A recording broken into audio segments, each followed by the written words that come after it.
ఏపీలో పంట లెక్కలు అధికార విపక్షాల మధ్య మాటల యుద్ధానికి దారితీశాయి. ధాన్యం కొనుగోలులో కూటమి ప్రభుత్వం అట్టర్ ఫ్లాప్ అని వైసీపీ అంటే వాస్తవాలు మరిచి అబద్ధపు ప్రచారం చేయొద్దంటూ కౌంటర్ ఇచ్చారు నాదెండ్ల. దీంతో ఎవరి హయాంలో ఎంత ధాన్యం సేకరించారనే చర్చ ఇప్పుడు ఘాటుగా జరుగుతోంది.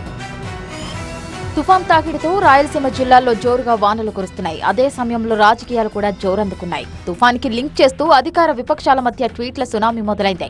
ధాన్యం కొనుగోళ్ల విషయంలో ప్రభుత్వం ఘోరంగా విఫలమైందని, తుఫాను వస్తుందని తెలిసినా నిర్లక్ష్యంగా వ్యవహరిస్తోందని ఆరోపించారు మాజీ సీఎం జగన్.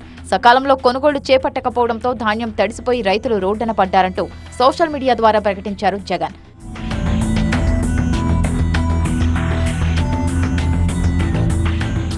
జగన్ ట్వీట్ కు కౌంటర్ ఇచ్చారు మంత్రి నాదెండ్ల మనోహర్.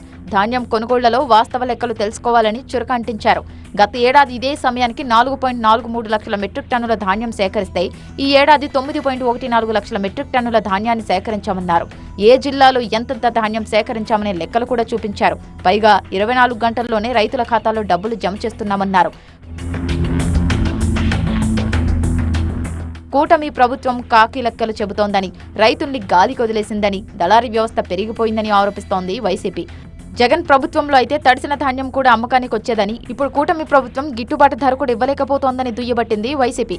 సాక్షాత్తు తెలుగుదేశం పార్టీలో పదవులు చేసిన నాయకులే మాకు గతంలో ధాన్యం సేకరణ బాగా జరిగింది, ఇవాళ నేను 300కి 400కి నష్టపోయాను, మమ్మల్ని నష్టపరిచింది మా ప్రభుత్వమే అని బాహాటంగా రోడ్డెక్కి మాట్లాడుతున్నారు. సాక్షాత్తు సివిల్ సప్లై మినిస్టర్ ముందే మాట్లాడటం కూడా జరిగింది. కన్నీళ్లు వస్తున్నాయి. మేము పంటలు ఇయ్యాలా వద్దా మానేయాలా? కూటమి పాలనలో రైతాంగం పరిస్థితి దళారికి రొక్యం, రైతుకు దుఃఖంలా మారిందని, ప్రజా సమస్యలపై డైవర్ట్ రాజకీయాలతో సరిపెడుతోందని ఆరోపించింది వైసీపీ.